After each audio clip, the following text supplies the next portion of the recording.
Live from a bunker in the heart of the Ozarks, a podcast that hopes heaven doesn't have quite so many feathers. It's SiftPop. Welcome to SiftPop Weekly, streaming live most weekends or available to download later in your podcast feed, unless, of course, you're a patron. Patrons get perks! Patrons get those perks. Glitter. I'm your host, Aaron Dicer, and I'll play whatever instrument he wants me to at his funeral. It's Andrew Ormsby, ladies and gentlemen. Kazoo, please. Oh, you got it. You got it. Each week we'll chat about movies, television, and whatever else from the pop culture universe is on our minds. Does that mean you plan on me dying before you? I was going to say, that just means I'm being pretty optimistic about my lifespan at this point, if I'm going to outlive you. Either that or I'm living life on the edge, Aaron. You never know when I'm going to go. That's right. I think I should technically be about a decade closer to death than you are, but we'll see how all that goes. We've got a really fun show today. Thank you for joining us through the podcast, SiftPop in your podcast player, or at YouTube through the live show every Sunday afternoon. We appreciate hanging out with you live, taking comments, all that kind of stuff. Mark in the chat saying, hey, there are several others watching live.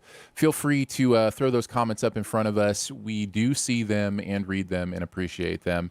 We're going to talk about lots of stuff today. We've got two reviews. One, The War with Grandpa. De Niro film came out. Anybody notice? There's a De Niro film out. And then we're also going to talk about Dick Johnson is Dead from Netflix. That is a documentary that also came out. So we're going to talk about those. We've, of course, got our buried treasure. We've got a best ever challenge on movies with the word war in the title, which there are plenty. So we're going to do all of that. War could be hidden in another word. That is important to note. It is important to note. It doesn't have to be the actual word war. It could be the letters W-A-R in that order in the title anywhere. So that is a good distinction. Thank you for making it. We also had a great members-only pre-show that's already in the can for our amazing SiftPop members at patreon.com/SiftPop. We had somebody from the membership request some Cobra Kai talk. So we talked a little bit about seasons 1 and 2 of Cobra Kai and what we're thinking about for season 3. Again, if you are a SiftPop member, it should be there for you at the Patreon, patreon.com/SiftPop, or in your own personalized podcast feed. I think sometimes people don't realize with your membership there at Patreon, you get a special link that you can put in your podcast player, and it just operates like a regular podcast, but you get the bonus episodes. So kind of fun that way. So yeah, we're excited to talk about all that stuff. Andrew, you doing all right? How's everything going? Living the dream. Yep, yeah, I'm doing good. I'm ready to get this show on the road. All things considered, I think we are doing good. It is a tumultuous year. I don't know if anybody else has noticed. In a tumultuous time, seems to happen around November-ish every 4 years. Who knows why? I'm trying to figure it out. Just seems like every 4 years around this time gets a little crazy and people start yelling at each other quite a bit. But I do want to say this, the one positive I have noted from this year, the fact I don't watch TV much anymore, I don't have to see campaign commercials. Right. And it's euphoric whenever you think about it, like, oh, we used to live in a time when that's all there was this time of year, just campaign commercials. And they were awful. Whether they were berating a competitor or they were trying to do the same BS that, every single politician throws out, this is why you should choose me. I'm a down to earth kind of guy, And I hate. We could have a beer at the local pub, you and me, and we'll talk about that awful other person. They're all so cringeworthy, and I don't have to deal with them. And that's my one thing I can look at 2020 and I'm like, you know what? That's one thing you've done right. I don't have to deal with that. I avoided the political ads. Yeah. Avoided them. Well done. Everything else, though, it's on fire.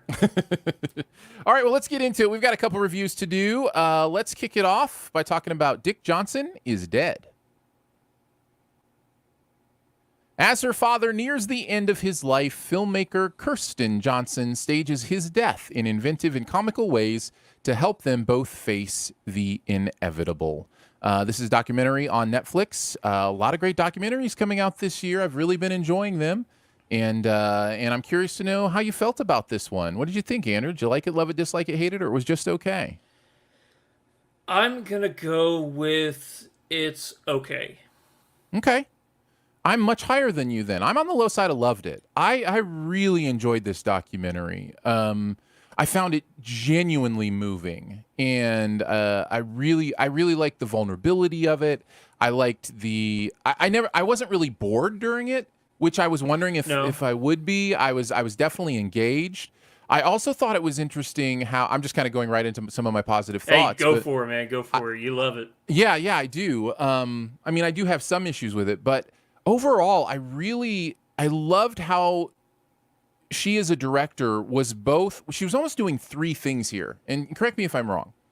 One is she's being very contemplative about a very personal tragedy that's happening in her life again. She's repeating a tragedy in her life of a parent who is going through dementia, losing their ability to remember things, who people are. This is something that has directly happened in my life, not with my parents, but with my parents' parents, and I've watched them go through this. I've watched that experience and kind of what that does with my grandma specifically. And so, there's kind of that personal tragedy aspect to it. So number one, she's doing that, which already is powerful to me and already is, I think, admirable. So there's an admirable, part to what she's doing here. She's also doing a comedy bit about her dad actually dying in different ways other than dementia deterioration. And so there are these segments where she will stage, and I don't want to give all of them away, but I'll do the first one because I think it's actually on like the artwork and stuff. And so it's, it's not a huge giveaway. It's not like a huge story spoiler or anything anyway. But the first one is he gets crushed by a falling air conditioner, right? Like a window unit air conditioner. And it's just stuff like that where they are filming very realistically as they can, her father's death by all these different ways as a way to kind of process comedically the inevitability of death. And so there's that part of it, which also turns into reality in some interesting ways. Like there are these moments where the play acting gets a little too real to people who are play acting. And those were some of my favorite moments. So there's that second thing. And then the third thing I think she's doing is showing off what a skilled visual technician she is. Like there's these incredible high frame rate, slow motion scenes of, falling glitter that we talked about, or the feathers, or kind of these heaven scenes. And then there's these other sped up scenes that are kind of more hell scenes, but they relate directly to her father's thoughts. And she's really speaking with the camera in some interesting ways too. And I saw so much of her talent and how she tied that into her mom in some ways, because her mom was a visual storyteller through photographs. And so, I don't know, man, those three things were enough to put it in the loved it category for me, because all of those three things somehow working together to kind of talk about what's going on in her life, I was really compelled. I found it a very compelling watch. So I had a good time. Do you agree, disagree with any of that? Like, what are some of your thoughts? I agree with everything you just said. Your points are perfectly worded and said. My problem with this, and I'm not just here to negate you. I want you to know I did think this was okay, but there were parts of this where I was watching this, and either one or two thoughts was going through my head. Either is this healthy to Okay. be doing this? That's a You valid know, question. Yes. because I and far be it from me to tell somebody how to mourn or cope with death. Each his own in that regard. But me watching this, I'm going, I don't know if I would consider this healthy, and because of that, it made me think, who is this for? Is she making this for a wide audience, or is she making this for herself? That's a valid question as well. Yeah. Yeah. So, while watching it, I felt almost intrusive. Like, Mm-hmm. if this isn't for me, it's for her, then I shouldn't be watching this because this is a deeply personal thing. But at the same time, she is showing it to the world. There are parts of it, that everybody, that I think many people can relate to, and that is where a good portion of this movie is, or documentary is, and it's where it's talking about how dementia affects family members, how it Mm-hmm. affects the person who's going through it. Those are the parts that I was actually, like intrigued by. It wasn't so much the staging, the fake deaths, or anything like that. Um, Towards there's a part in it that involves a whole bunch of people going along like play acting, I guess you could say, without me trying to give it away. But it Sure. gets really real for a person, and yes, they agreed to do it, but at the same time, I'm like, I don't know if that was the best thing for them, to go These through. This is a hugely valid question. I had a lot of the same thoughts. I'm going to ask you one follow-up question and then kind of give some Yeah, other yeah, thoughts. yeah. So would you at any point use the word cringe in kind of your reaction to it? Like, did it kind of have that same reaction of, I don't know that I want to be watching this? Like, is that No, what you're it saying? was. Yeah, I don't know if it was cringe. It was more empathy for the people going through it, as opposed to like, ugh, I don't feel comfortable. Okay. It was more sorrowful than uncomfortable. Okay.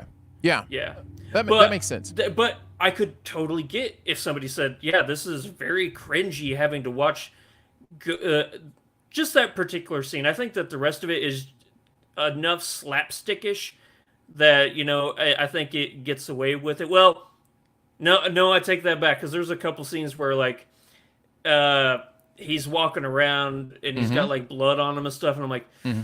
you know what, I don't feel comfortable with this. It just And he feels didn't too. feel comfortable with, Yeah, like, you he could didn't tell feel. it was really bothering him. And those are some of those scenes in this movie that you start to question, like, if this were me, would I be making this movie? Yeah, And I don't know how that impacts our ability to call the movie good or bad, or should you watch it or shouldn't you, yeah. but I do know what you're saying.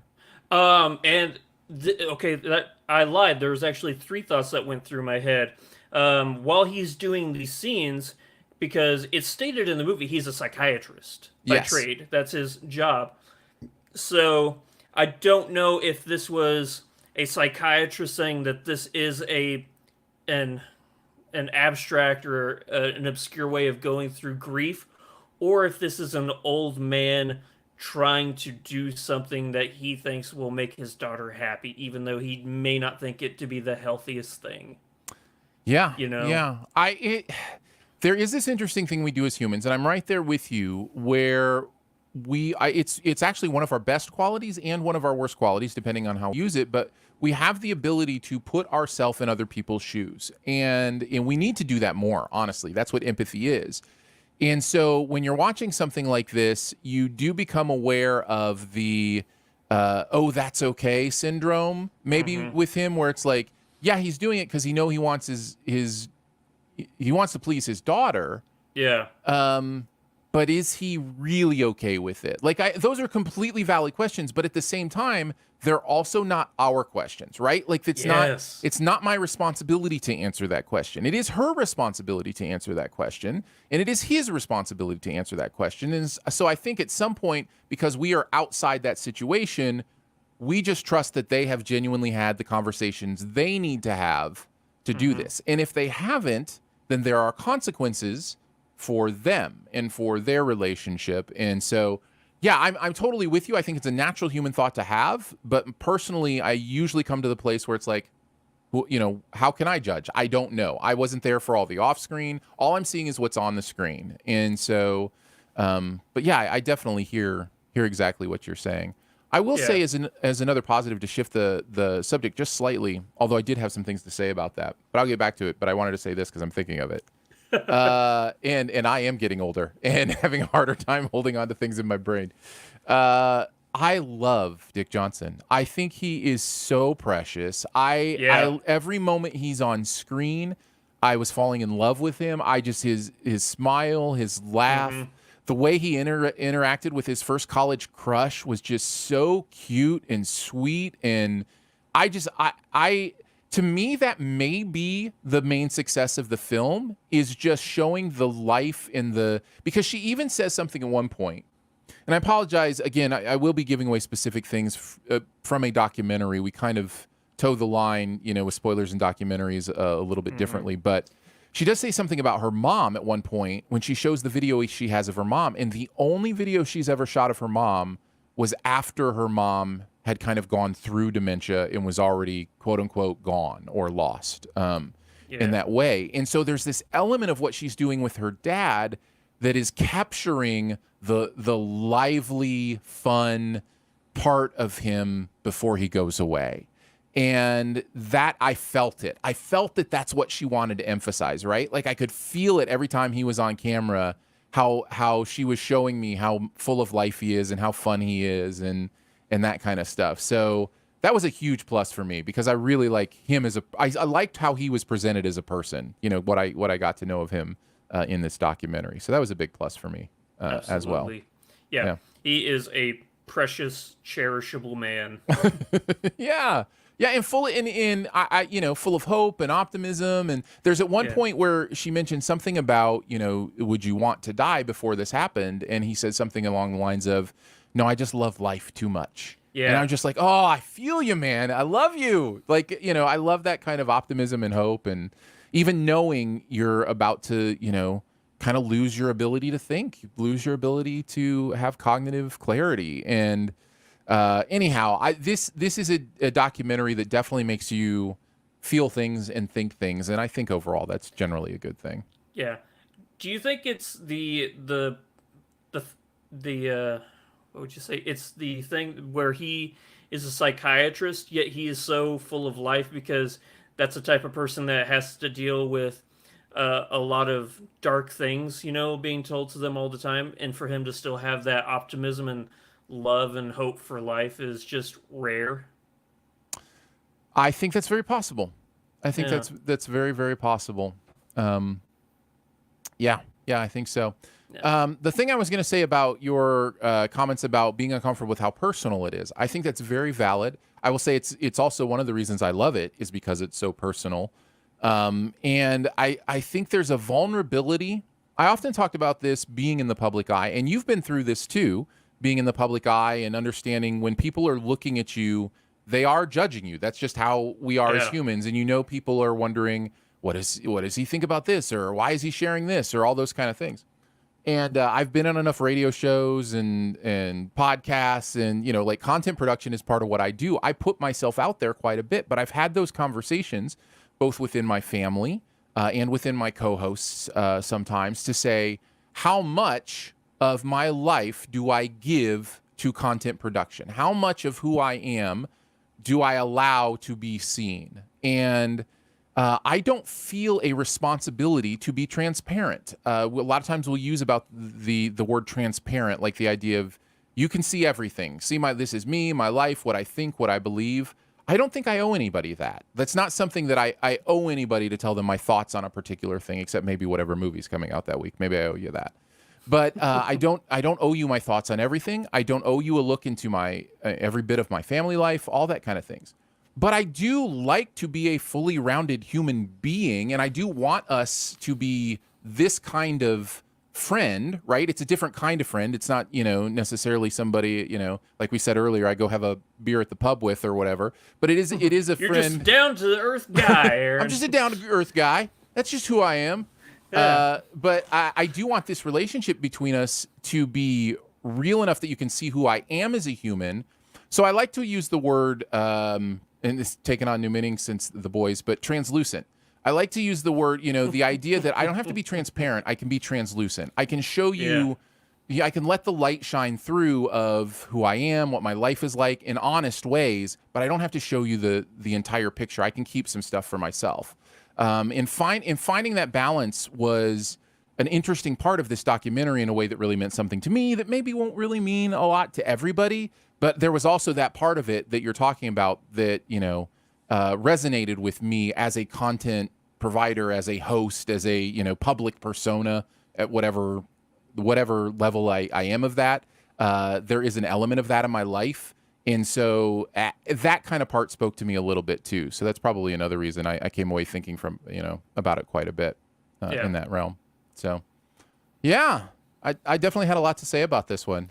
Yeah, it's definitely, out of all the documentaries I've watched, it definitely has its own tune, because I don't think that there's many documentaries that want to really touch this subject, or if they do, they don't go about it in this way. It's a very unique way of, looking at death and coping with loss and stuff like that. It's our second movie to almost cope and deal with the exact same issue in completely different ways. The Relic. It's really... I thought about The Relic while watching this. Right? It really is the exact same idea. It is a creator coping with the idea of dementia, the idea of losing an elderly loved one, and then presenting that to us in different formats. One, a horror movie about a decrepit house, and another, a documentary about the joy of a father that you don't want to lose. And that to me, that's the beauty of storytelling. That's the beauty of art, is that we can feel these things together and express them in different ways and hear each other and what each other are feeling. So yeah, I found that interesting too, that we had just seen The Relic recently. Or however recent, 7 years ago, earlier this year, however long ago. It feels like it, man. It feels like. Good stuff. Recommend from me. Andrew, what would you say? Would you recommend it? To whom would you recommend it? People who are... I don't think it's a recommend to everybody, because I think you have to be careful about the type of person you if you know that a person is very uncomfortable with death, or is, I don't even know if I could recommend this to somebody who is going through something like this. If it might get, yes, it's a documentary, but it might get too real for them. If they're like a particular person in this documentary that it deals with, I don't know if I could recommend it to them. I don't think that's fair to them. Yeah, no, I hear what you're saying, for sure. Sure. But I liked it. Very good. Just but I'm still leaning on okay. One final thing for me. There is one element of this that almost makes me want to do a SIF spoil. And that is towards the end of this movie. I don't think it's enough to really do a full SIF spoil. So if you don't mind, Andrew, I'm going to pay attention to the clock, and I'm going to give us 3 minutes to talk about the end of this movie. And so if you do not want to hear something that happens again in this documentary towards the end, and I will repeat, I think it is worth saving this for you because it's a part of the experience. We're going to talk about it for about 3 minutes, and I'll make sure we wrap up in the next 3 minutes so you can fast forward 3 minutes from now. So at the end of this movie, I am asking the question that everybody who's watching this movie is asking. Do we get to find out, is Dick Johnson actually truly dead by the end of this? When does she lose him? And the movie puts in front of you a date and then an ambulance ride, and it feels very real, right? Now, the movie has also been playing with you all movie on fake death scenarios, but this one feels like the creator of the movie is wanting you to wonder if this is real. That they're definitely doing that on purpose.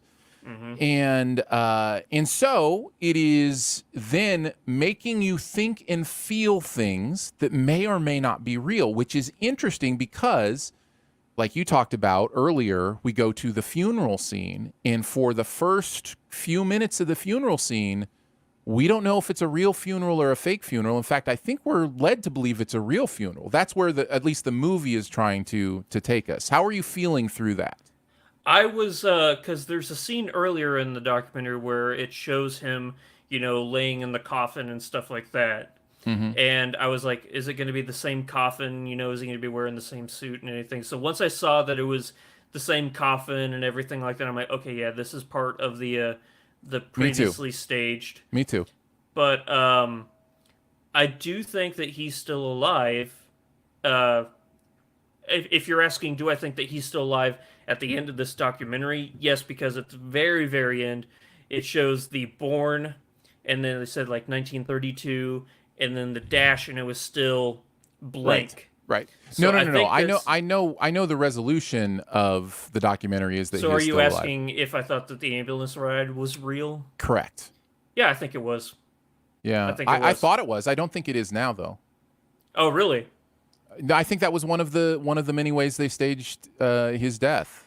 But he wasn't. Yeah, but the thing is, and all those others, I know. he was there. I know. I think it's a really interesting moment for the movie because I don't think that. So you're saying you believe he had a real another heart episode and that was a real ambulance trip, but he survived it. That's what you think actually happened? Yes. Okay, we could probably look it up somewhere. I was under the impression that at that point we were completely. Once I knew it was staged, but anyways, that funeral kind of, that is that moment that kind of lets a lot of that stuff become deeper. We got about 20 seconds before our 3 minutes is up, so that's going to kind of wrap up the spoiler talk. But I thought that was worthy of at least having a conversation about because it's such an important part of your experience of this film, and I think what she's trying to do there is really interesting and in many ways important to what she's trying to say. So, welcome back to all of our non-spoiler people who went forward 3 minutes. You did good. You did very, very good. All right, we're going to head into the next one. If you're good, Andrew, you good on that? Yeah. All right, very cool. Scene. We are going to head into the war with Grandpa. Peter and his grandpa used to be very close, but when Grandpa Jack moves in with the family, Peter is forced to give up his most prized possession, his bedroom. Peter will stop at nothing to get his room back, scheming with friends to devise a series of pranks to drive him out. However, Grandpa doesn't give up easily, and it turns into an all-out war between the two. This is a movie near and dear to our hearts here at SiftPoint. SiftPoint? That's a new thing. SiftPop. Where am I at? Where? SiftPoint, coming soon to the SiftPop Podcast Network. This is a movie near and dear to our hearts here. Why, you may ask? Because one of our friends and co-hosts is in this movie. Yeah, he is. Josh, I saw him. Yeah, Josh and his brother Jeremy. EMT, wasn't he? Yeah, they're the EMTs that come in at one point during this movie. And so Josh, I think when he has hosted on SiftPop with us, because this movie's been in the can a while. We were talking with Josh about him wrestling with Robert De Niro 2 years ago. 2 years ago? Yeah. It's been a long time. It took a global pandemic to get this movie to release. So it's very near and dear to our hearts. So we thought we'd check it out and give it a review. I did reach out to Josh to see if he wanted to pass on any thoughts or come on. He said he probably will come on later to talk about it once he has had a chance. He is currently, you may not know this, he is currently directing his second feature film. Wait, what? Yeah, no way. Yeah, he has written a movie called Squat. And I, by the way, I had a little inside. I read the script. It's good. But they are filming for the next 2 weeks. And it's starring his brother and some others and looks really good. If you follow him on Twitter or the Nether Region on Twitter, which is his content kind of outlet, you will see like daily updates on the shooting, all that kind of stuff. But it looks really nice. So it took me I'm not going to lie. It took me a split second to remember Nether Region is what his handle. So when you said, do you follow his Nether Region? I'm like, wait, Aaron, not lately. You do know we're live, like on the internet right now, man. Like, yeah. Anyhow, but I think that's what Josh wants. He wants He wants that joke to be made. Memorable. So. It's memorable. Yeah. So we're reviewing this, and please remember right off the bat, any of our opinions on this movie have nothing to do with our opinions on Josh as a friend or a human being. So just as we kind of go into it, are you kind of leaking your thoughts about this movie well, here? I'm just saying. What did you think, Andrew, about The War with Grandpa? Did you like it, love it, dislike it, hate it, or was just okay? There are 30 seconds of this movie that I absolutely love. But Funny unfortunately, enough. the movie is longer than 30 seconds. Yeah, I really did not like this movie. No, I didn't like it either. It's not made for me though. Correct. You know? That is a It's solid not made point. for me. Correct. Yeah, I did not have a good time with this. There are moments, as you mentioned, that I think are great, or if not great, at least fun and funny. There are running gags in this that I appreciated. Actually, I'll say that there are running gags with Uma Thurman and a cop that I liked. I'm like, you know what? I like that you can keep coming back to that. I'm on a Rob Riggle kick right now. I love Rob Riggle. I think he's hilarious. He doesn't get a ton to do here, but he's funny as always. Holy Moly is the funniest show on TV. I don't care what you say. I laughed so hard at that show. They did 2 full hour specials after the Holy Moly season, and it was just Rob Riggle being absolutely drop dead hilarious. So anyhow, I thought I'd mention it. Yes, full Riggle. You mentioned Uma Thurman's in this, Christopher Walken's in this, Jane Seymour. Dr. Hanging Quinn. out here. Yeah, so there's certainly a cast here. Cheech Marin shows Cheech up. Marin's in this too. Oh yeah. So and of course Mr. Robert De Niro himself. But it really is one of those movies that set out to do a thing and did the thing, but it just wasn't the thing that I was interested in watching. You know what I mean? Like it doesn't feel poorly executed. It feels executed the way it wanted to be. It wasn't for me. Yeah, it's a kids movie that just stars a whole bunch of really famous mature adult actors who are known for doing mature adult movies, but they're all doing it's a movie they all had fun making. It looks like they had a blast making this movie, and I'm sure your kids will have fun with this. They'll get some laughs out of old people falling down, but if that's what you want your kids to get laughs out of, yeah. It's kind of like it's like Home Alone, but the Home Alone is calling from inside the house. You know what I mean? Like it's exactly. Yeah. So it's got kind of that feel to it in many ways. Yeah. So honestly, I don't have a lot to say about this one, just for the simple fact that there's really not a lot to talk about, because I tried putting my headset, in that of a kid who would enjoy this kind of thing, but it was exhausting. Yeah, it reminded me of trying to watch like one of those Disney tween shows, and maybe that's too harsh, but it's not. But that's the experience, right? The experience is just like, what is this? Every 5 minutes I'm just going, this is so cheesy and so over the top and so not my wavelength. It's just not my wavelength. And anytime I would try to watch, whatever those shows were back in the day or still are, I really don't know. That stuff was, kind of after my time. But, I know there were a lot of them. And and a lot of tweens and teens loved them. But I would watch a few minutes or whatever, and I'd just be like, "What? This is not for me." That's how I felt watching this movie. It was just like, "This is not for me." I'd just be rolling my eyes and just, I don't know. It's just it's a tough one. Yeah. And you and I, we made a vow we would never knock kid actors. Absolutely. For not being, but there are kid actors in this. Yes. They're child actors all throughout this. They're also older actors all throughout this. And everybody is doing just enough to do what they need to do. I'm not saying anybody's just cashing a paycheck. I'm just saying they're not. You're not saying that they're not cashing a paycheck. I'm saying they probably did cash a paycheck. I'm not saying that's the only reason they're doing it. I'm just saying they did do that, to be in this movie. I actually don't think the acting is that bad. I just, again, think it's just what it is. Unfortunately, I'm kind of with you. I don't have a ton to say about this. And let me clarify this too, because I think some people might wonder this, since we kind of gave the caveat that we do know somebody in the cast. I'm not tiptoeing around anything because of Josh. If I hated this movie, I would tell you I hated this movie. I just kind of didn't like it. It's on the high side. I didn't like it. It's just it's competent enough. It's just not for me. That's a valid point. This is not my worst movie of the year. No. I don't hate this movie. It's just I acknowledge, as I was watching, I'm like, you know what? This just one isn't for me. It's not bad. It's just for a different demographic. It doesn't. So I could see kids watching this and laughing and having a great time with it. Yeah. There are movies that I've seen this year that I hate. Oh, I hated some of the movies this year. And it's not one of them. No, I can absolutely see you enjoying this. I think for me, a movie has to do a little more than this to intrigue me. It has to do a little more than this to get me on board to where I say I like it or I love it. There has to be something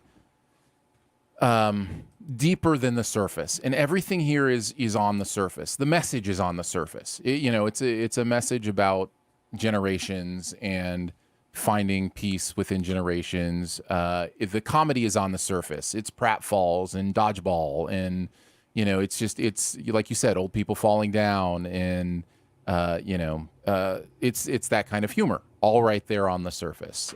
So everything is right on the surface, and I need more than that. I need more than a surface movie, even a competent surface movie like this one. So yeah. I think that's fair enough. I don't think we have to spend a ton of time on it. We both kind of feel the same way. So not a recommend, but if you want a family movie that may give you a few smiles here and there, certainly it could fit the bill. So it's definitely there for you. But we're going to go ahead and move on. But before we do, another shout out to our SiftPop members. Thank you so much for being a member of SiftPop. We appreciate you. You really do keep it running. You keep the website running. You keep this show running, and we appreciate you for it. If you go to patreon.com/SiftPop, you can check out the different membership levels. They come with different perks. Every single level, every single member of SiftPop gets the bonus podcast that we record each week. And those come in your own personal podcast feed. As I mentioned, we talked a little bit about Cobra Kai, thanks to a question from one of our members, and kind of how we're feeling about getting another season of that and how we felt about the first 2 seasons. So if you're curious, interested in any of that, any of the bonus podcasts, any of the other content, feel free to hit up patreon.com/SiftPop, and we thank you ahead of time for even considering it. Thanks. All right, let's go on to the best ever challenge, Andrew. Let's do it. And one thing I've been enjoying about doing the show live on YouTube is we're doing it live. You know what? I actually may have just scratched my throat a little bit. So if I start coughing here in a second, don't worry about me. I'm not staging some sort of death scene like Dick Johnson. Although I have died before. Different story for a different time, True. I'm sure. So anyhow, we are doing best ever movies with the word war in the title. And yes, it can be hidden within other words. Now, how far do you go with that? They have to be consecutive letters. It can't be like the end of one word is W and the first 2 letters of the next word are AR. Because that would be next level, and that's not what we're doing here. But if it is in other words, then we can do it that way. And I was saying I've been enjoying doing this live because I love getting the live comments of people's other choices that maybe we forgot or didn't remember. So if you've got a best ever movie in your book that has the word war in it, throw it in the comments. Maybe we'll throw it up at the end if we don't mention it. But Andrew, you get to go first. What is your number 5? My number movie 5 with the word war? Is the longest title for a movie ever. And that is The Assassination of Jesse James by the coward Robert Ford. Yes. Coward has the word war in it. Yeah. Very nice. Whew. It's a good movie, man. It really is. Good movie. I like Brad it. Pitt is nailing it, and so is Baby Affleck. Not Baby Ben. No, Baby not Baby Brother. Ben. It's Yeah. Baby Brother, yeah. Yeah, we should clarify that. No, it's Casey Affleck. Mm-hmm. And actually, also we have, help me out here. What? Brad you Pitt? And I, no, not Brad Pitt. We actually, it makes me think of the time we were going up to Kansas City to see another war movie, and we could not remember this guy's name. I don't even know who you're talking about. No, Sam Rockwell. Oh yeah, yeah, Well, yeah. we were driving way out of left field. I'm telling a story here. Rabbit Aaron and I, trail we time. were Yeah, Aaron and I were driving up to Kansas City to go and see another movie that had the word war in it that we're going to be talking about later. And we could not remember Sam Rockwell's name, and both of us refused to look up his name. We just sat there for 15 minutes going, okay, he was in he was in Moon, and we just kept listing movies that he was in, but we could not. But 15 minutes, we It's finally, happening. yeah, and now here it is again, Sam Rockwell. But no, Assassination of Jesse James. It's a long movie and it's a slow movie, but I think that the performances and the cinematography, I think the cinematography in this movie is on a whole new level. Uh, no, it's really good. I highly recommend it. I am on board with you. It's in my honorable mentions. I think there is a possibility, depending on what kind of mood you're in, of you feeling the length and tone of this movie. It is definitely not in a hurry, but Yeah. I'm okay with that because I think it works for what they're doing here. I think it gives the movie a texture that they're intentionally giving it. So, but just as a fair warning, if you've never seen it before, be ready for an intentionally textured, paced movie. I think is one way to say that. So, Yeah. but it's good stuff. Oh yeah, Jeremy Renner's in this too. Yeah, he Forgot. is.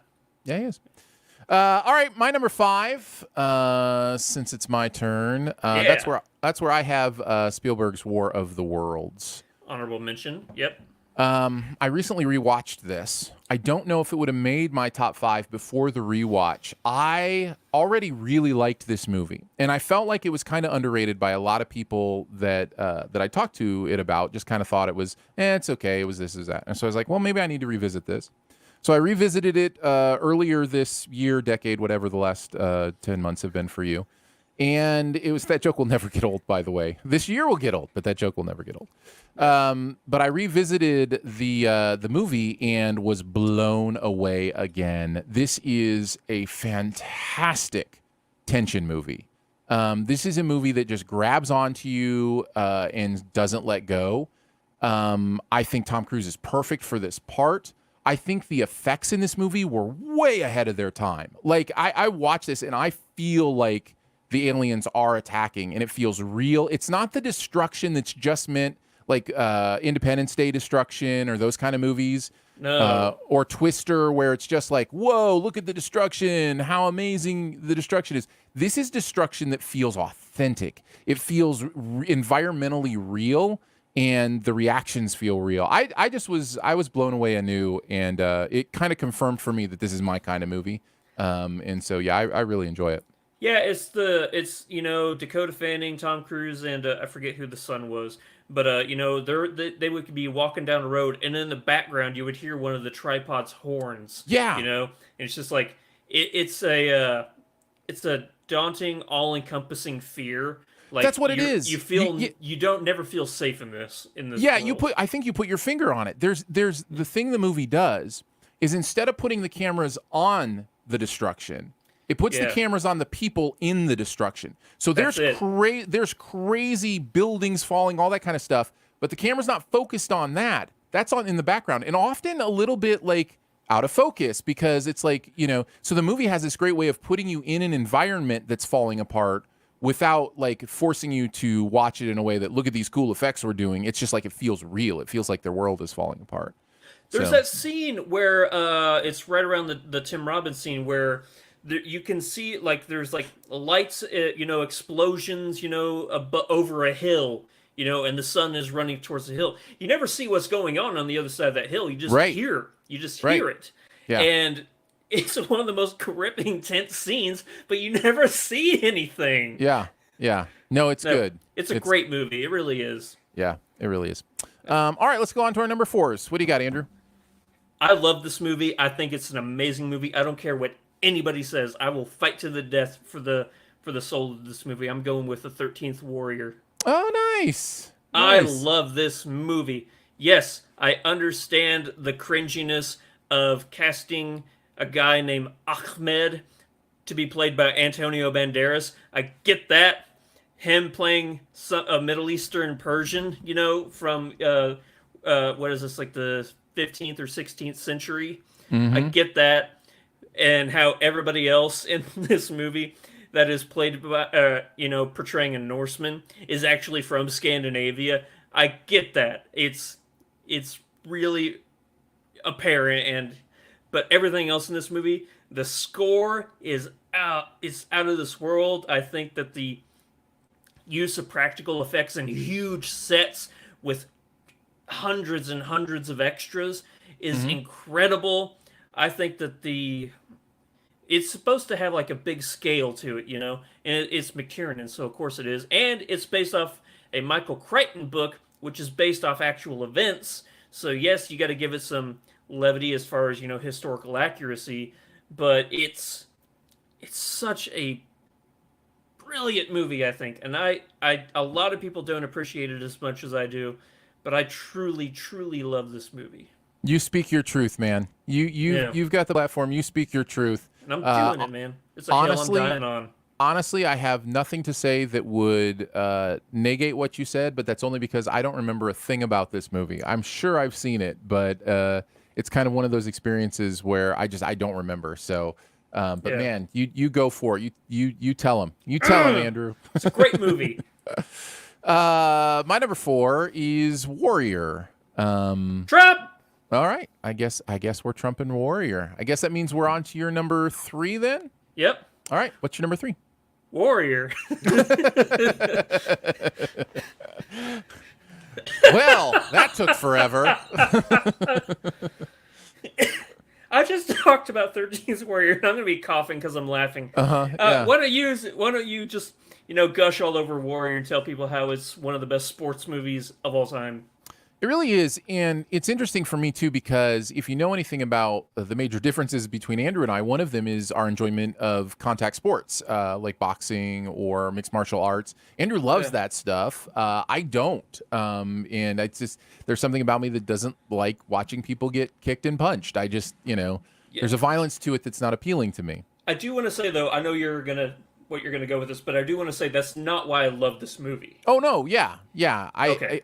And I think that's why I go there is to Yeah. say you don't have to love that kind of stuff to recognize how great the character story that's going on here is about these brothers. And you know what? There's a little bit of Gattaca to this, right? Like there's a little bit of that kind of how sibling rivalry kind of presents itself in different ways. I never would have made that connection, but yeah, I totally see what you're saying. Yeah, it's kind of got a lot of those same themes, and I love those themes. I think they're they're beautiful stuff. So, Yeah.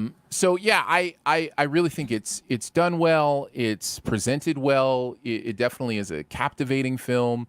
The performances are incredible, which you would expect from this cast. Yeah, it's really good.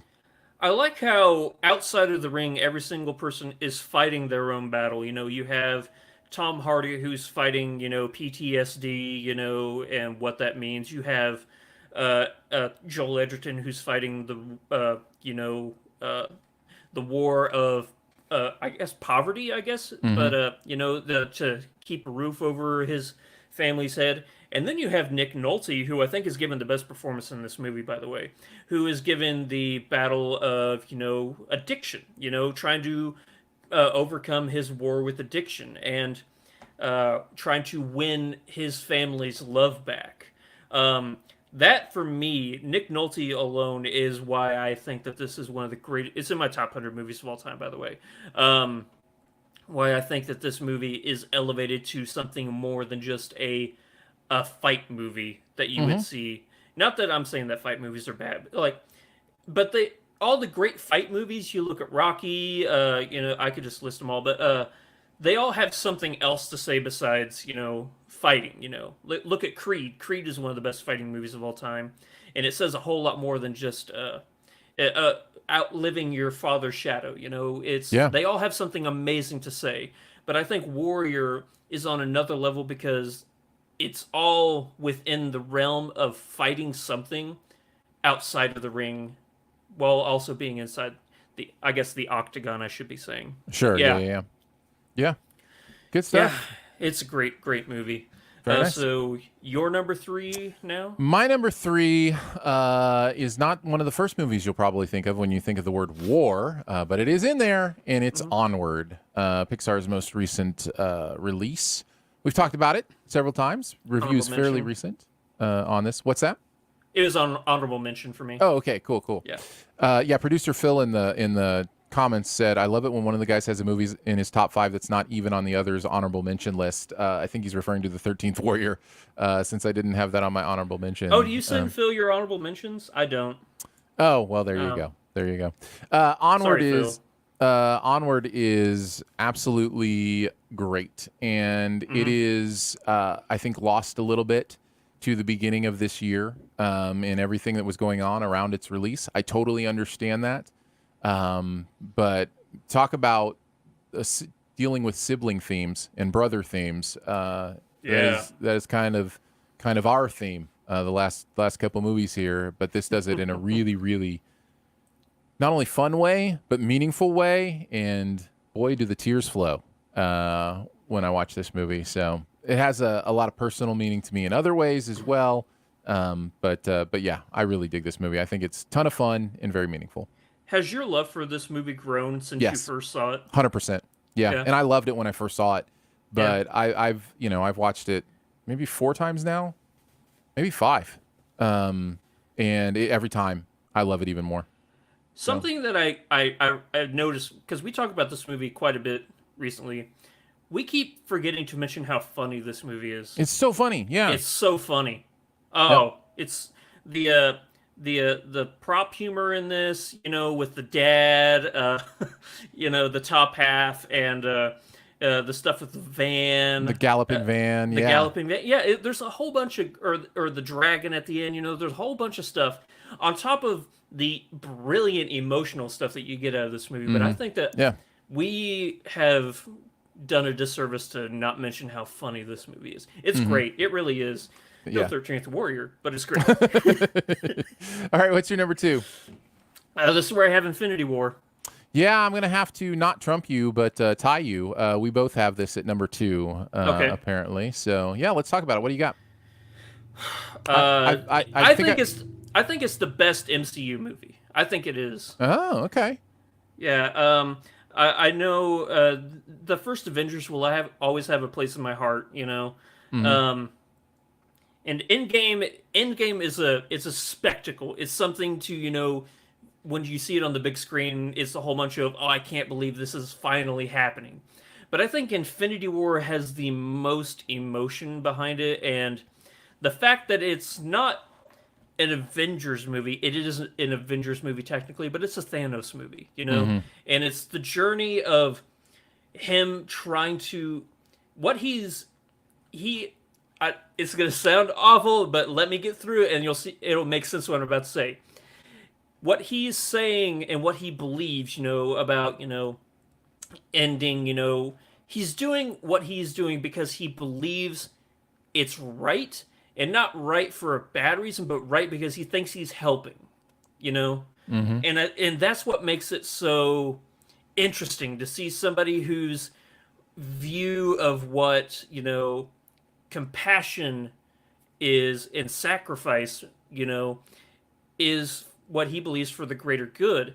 So it's not like a villain in Endgame, which is I think the Thanos in Endgame is a completely different Thanos than what you have in Infinity War, because I think in Infinity War he feels more like a prophet as opposed to a warmonger, like this. And I think that's intentional. Yeah, that's intentional.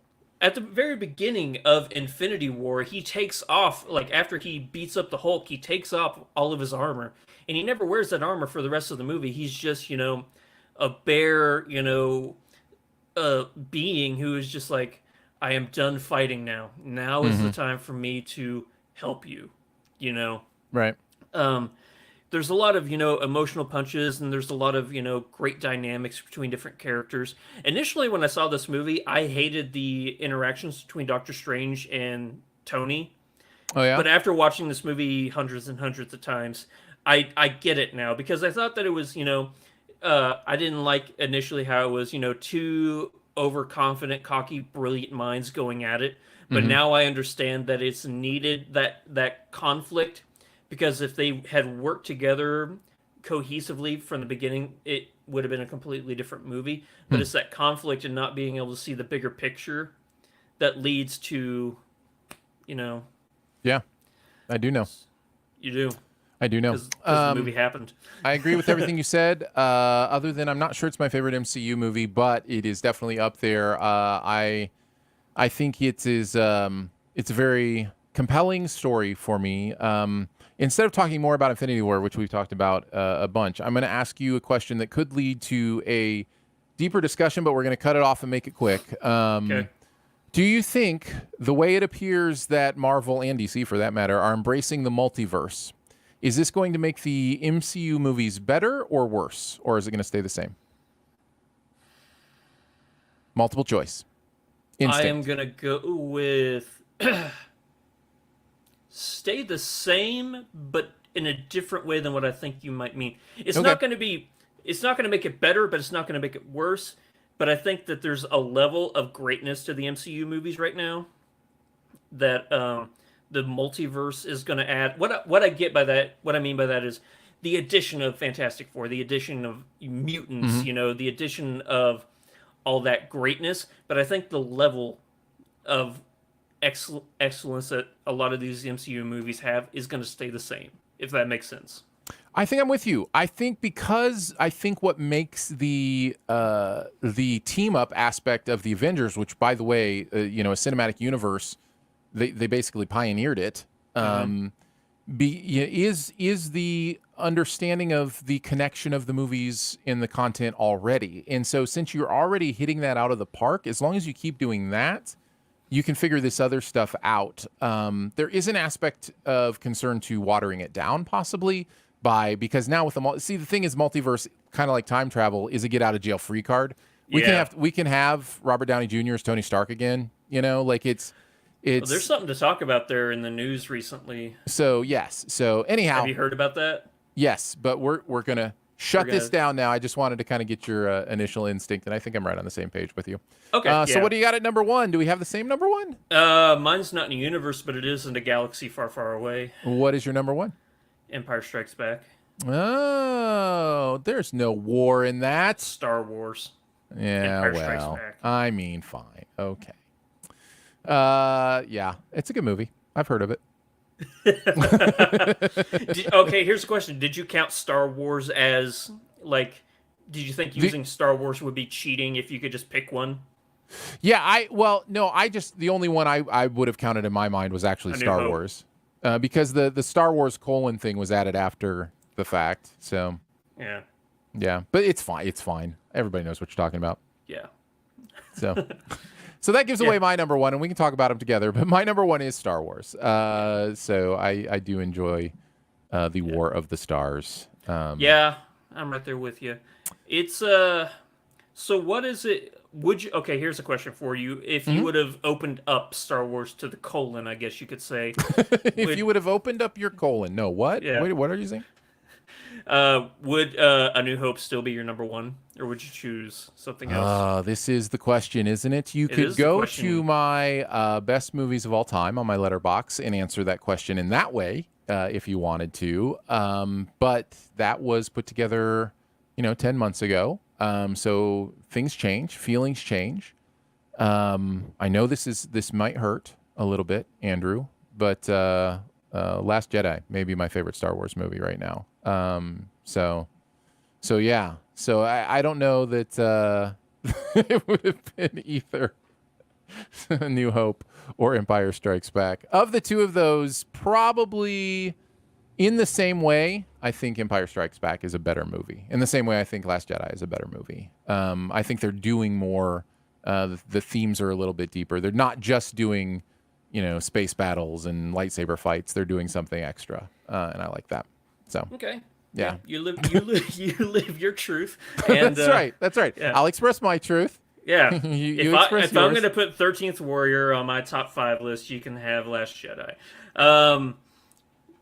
I will say, I need to say this during the live show. We do have many people who are operating the production of this show, some of whom don't like The Last Jedi, and had the audacity just to post comments to all of our platforms that The Last Jedi isn't a Star Wars movie. Some of those say my name behind them, and I must clarify, that is not me. That is somebody else who is commenting for us on the site.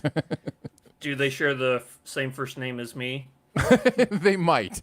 They might share the same first name as you. Yeah. I like that Dicer. That Dicer's got some good thinking going on. He does. Yeah. He's got some good thinking. I guess we didn't really talk about A New Hope at all. So is it just the spectacle of it all, like growing up with it? Yeah, for me, it is the seed, right? And I mean, Star Wars has become a thing, this huge conglomerate thing that I still love. That I'm very disappointed in how like the final 3 movies were handled. Like that still blows my mind. I could talk about that for hours. Just what a mistake that was. And people who love Last Jedi, hate Last Jedi, can usually agree that whole thing was mismanaged and mishandled.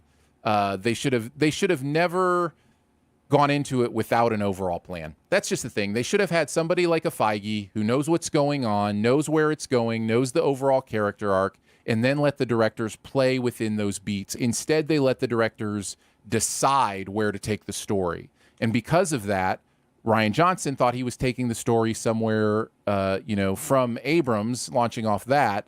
And then, Abrams came back and said, no, I was actually thinking this. So, just like plan. So, yeah. But aside from all of that, you go back to the seed, and the seed was space battles, lightsaber fights, cool stuff I'd never seen before. And it just, it's a seismic movie. It changed movie making. It really did. Did you say you were... When were you born? I was born 2 years before the first one came out.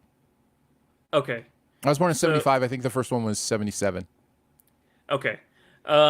Maybe it's just a generational thing, because don't get me wrong, I like A New Hope. I think that, growing up, the effects were great. But I think that the story took off in Empire Strikes Back. Maybe that's why I like it more, and also the good guys or the bad guys win, Maybe that is also the reason why I like Infinity War. I like movies where, I think that the ending of Infinity War is predictable, but the quickness of how it ends, is kind of the same as Empire Strikes Back, where it gets his hand cut off, I'm your father, fall down a hole. Bad things are just going all around in Empire Strikes Back. Yeah. And it's just like, wow, you can end movies like that? I didn't know you were allowed to do that. I thought that was illegal. But no, I think that from a story standpoint, I think Empire is really where the Star Wars saga took flight. Yeah, I think you're right. Yep. Here's some choices from the chat. Some will be in our honorable mentions, I'm sure. Yep. This one was in my honorable mention. Mark says The Chronicles of Narnia, Lion Witch in the Wardrobe. Oh yeah, I forgot about those movies. Mark also says Warm Bodies, not a bad choice. Sonic Screwdriver says my number one is easily War Games. Shall we play a game? Yep, as honorable mention. Snow White and the Seven Dwarfs. Yep, honorable mention. Is definitely one you can mention as well. What are some of your other honorable mentions, Andrew? Homeward Bound, An Incredible Journey. The movie makes me cry every time. Mad Max 2 Road Warrior. World War Z. Do you like that movie? I love that movie. That was another rewatch I did this year. Yeah. It's that's just a hopeless feeling movie. One that I almost was thinking about putting in my top 5. It was really close, but War for the Planet of the Apes. Yeah, me too. That was really close for me too. Yeah. You mentioned War of the Worlds, and one that I don't think a lot of people have seen just because it's an animated movie, but I'm going to go with Justice League War, a very good DC animated film. Very good one. And those are my honorable mentions. What else honorable mentions, did you mention Charlie Wilson's War? No, I thought about it, but I just don't remember enough of that movie. I just remember Philip Seymour Hoffman was very angry. Very angry in that movie. Yeah. That's all I remember. Another Spielberg movie, War Horse. I hate that movie. The Warriors. I have not seen that movie. Captain America: Civil War, that was worth mentioning. Cold War, which came out last year and got nominated for Best Director, and it's a foreign film, worth checking out. And then War of the Buttons. Do you remember War of the Buttons back in the day? It's a cute little movie. Familiar. And then finally, Edward Scissorhands. Edward Silverhands. Scissorhands. Edward Scissorhands. Scissorhands? Scissors. Scissorhand. Scissors. War hands. Wars Hand Edwards. Edward Sciswords hands. Yes, there we go. Fine, I have not seen War of the Buttons. Yeah, nailed it. So there you go. There's our honorable mentions. We're ready to head on to the buried treasure. Yeah. Andrew, what's that one thing in any area of pop culture that we want to make sure people know about? You want me to go first? Yeah. All right, I'll go first. I finally got around to seeing the new reality show, competition show called I Can See Your Voice. This is Ken Jeong. It is on after The Masked Singer now. And the concept to this show is basically you have 6, I think, maybe more than that to start off with, but it's somewhere around there, supposed vocalists, and then a contestant tries to identify which one is actually a good vocalist. And they have like a celebrity panel of like musicians and experts, that kind of thing. But each round they do a different thing. Like they'll lip sync to what is either their own voice or a fake voice that's good. And so they'll do a lip sync, and each round you try to get rid of the bad singers, not by ever hearing them sing. And so then the reveal is like once you pick one, then they actually sing, and you get to see if they're a horrible singer or a good singer. And you want to end up with a good singer at the end and win $100,000. So here's what I like about it. First, I think the concept's fine, but what I really like about it is how quickly this show moves. There's always a revelation going on, something that's happening. I feel like so many reality shows stretch out like results and, we're going to create tension. America's Got Talent is the worst at this. They'll do an hour-long results show to tell you something that could have told you in 5 seconds kind of thing. And this show seems to have every 5 minutes a big reveal because they're revealing whether somebody can sing or not sing. And I really like that. It really keeps me engaged and keeps me interested in what's going on. So I find it funny, fun, interesting, because it's also got that play-along thing where you're like, I think I know which one's the bad singer and which one's the good singer based on how they lip synced or, this series of facts that they said about them or whatever the case may be. So it's interesting. It's fun. Okay. You can check it out or not. Totally up to you. On CBS? It's on after Masked Singer, which I think is Fox. I think it's on Fox. Okay. So, yeah. What do you got, Andrew? I am going to go with a movie that came out back in 2014. I totally forgot it came out, but then it popped up on YouTube, and I was like, oh yeah, I like that movie, and nobody saw it. It's a movie called Frank, starring Michael Fassbender and Donald Gleason and Maggie Gyllenhaal. Mm-hmm. Have you seen this one? I have. It has been, was that like what, 2014, 2015? Yeah. I can't, it was right around there. I remember getting the screener for it and just being like, what is this? And then watching it. Yeah. Yeah. Very weird movie where Donald Gleason is just a zombie, not in the literal sense, but like a zombie at work. He goes through the motions, he hates his life. And then he comes across this band who is just totally out there, totally against, what people would consider, modern good music. They just do their own thing. Mm-hmm. And their front man, played by Michael Fassbender, is a guy named Frank, who always wears this giant paper mache head. And he never takes it off, ever. And he is kind of this shining light for not only Donald Gleason's character, but everybody else in the band. Because he's full of positivity and wants to, just make everything beautiful and happy. And after rewatching it before this, I didn't realize how much this movie is trying to bring awareness to mental health. Because not only Frank, but multiple people in this movie, are dealing with mental health issues. How this movie is actually ahead of its time in dealing with the negative effects and self-destructive abilities of social media, Sure. which I totally forgot about. Yeah. But but I think mainly it's a movie about finding out who you are and trying to, I guess you could say, trying to involve yourself or push yourself into something just because you love it. Just because you love something doesn't mean that you own it or get to take part in it. Yeah. It's a really good movie. I don't know if it's for everybody, but I think it's a great film. No, I'm glad you brought it up. It's definitely way under the radar, and it's something that I think a lot of people would enjoy. So, and not everybody, just like you said, I don't think everybody's going to love this, but there are plenty of people who will enjoy a movie like this, and so it's nice to give that little bump. That is the definition of buried treasure right there. Digging something up like that. So yeah, good call, Frank. Very nice. Yeah. Well, we did it, man. Yeah, we did. We set out to do a podcast, and we made it happen. Yeah. We didn't. We ran through a cloud of feathers and sparkles and came out the other side wearing a black 2D printout of somebody else's head. Yes, something like that is exactly what happened.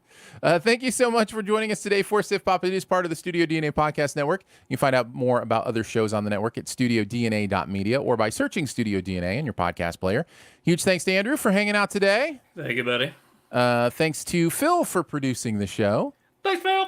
Thanks to Andrew for doing some artwork and those kind of things for the show. Appreciate that as well. Much love and gratitude to our SiftPop members for giving monthly to make SiftPop a real thing. Support starts at $3 a month. You get access to all the bonus episodes as well as some other fun perks. So you can check that out at patreon.com/SiftPop. Lots of ways to connect with us. Feel free to email us, feedback@siftpop.com. Leave comments, rate, review the podcast at Apple Podcasts or wherever you listen. We'd appreciate that very much. And finally, if you're having a good time, your movie-loving friends will probably like the show too, so let them know about it and that listening is much easier than executing a full front flip assault on trampoline dodgeball. We will catch you next week. Next week is the Trial of Chicago 7, I think, right? I think that'll be on Netflix next week. So yeah, is that next week or is it 2 weeks from now? It might be 2 weeks. Whatever the case, we'll find something to chat about with you. We look forward to it. We'll see you then. Bye. To our live video watchers, we love you. We appreciate you. Thanks for coming to the live video show. We always like to give just a few extra minutes here. If you have something, a question you want to ask, something that's been burning a hole in your brain, feel free to put it out there. Jay Bourgeois says, I think he's talking about the Star Wars thing. Well put, Aaron. I was so ticked with Rise of Skywalker. Not having a plan became really obvious. I'm actually in the mythical middle ground on Last Jedi. That's not true. No one is in the middle ground on Last Jedi. You are a unicorn, Jay Bourgeois. You don't exist. Mark says, I love Frank. It's a good movie. Yep. I mean, I assume he's talking about the movie. If there's a guy out there named Frank that you like, more power to you. I'm sure he's a great guy. Well. I love Frank. I love Frank. Absolutely. So yeah, Phil says about Onward, that ending, I don't know how it's both heartbreaking but also perfect too. Yeah. Good call. All right. Nice. I think that's where we'll end. Love you guys. Thanks for hanging out with us. We'll see you next Sunday.